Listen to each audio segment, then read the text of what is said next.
ito ay rated SPG. Striktong patnubay at gabay ng magulang ang kailangan. Maaaring may masiselang tema, lengguwahe, karahasan, sexual, horror o droga na hindi angkop sa mga... Dahil nga nagsumbong itong si Belle kay Rosel na si Tali nga ang nagnanakaw sa cafe. Sinundan nga ni Rosel itong si Tali kung saan nga siya papunta at doon nahuli niya nga itong si Tali na ibinibigay kay Melania ang ninakaw na pera ni Tali. Kaya naman nga dahil dito, galit na galit nga itong si Rosel dito nga kay Tali dahil nagpapaloko nga siya dito kay Melania.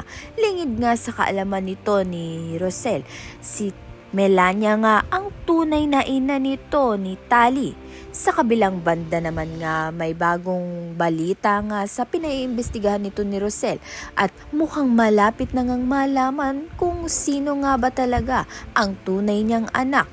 Samantalang mas nagiging mas malapit nga itong si Rosel at Belle dahil nga nagkakasundo nga sila. Kaya naman nga yan at iba pa ang dapat nating pakaabangan. Maraming salamat sa iyong panonood.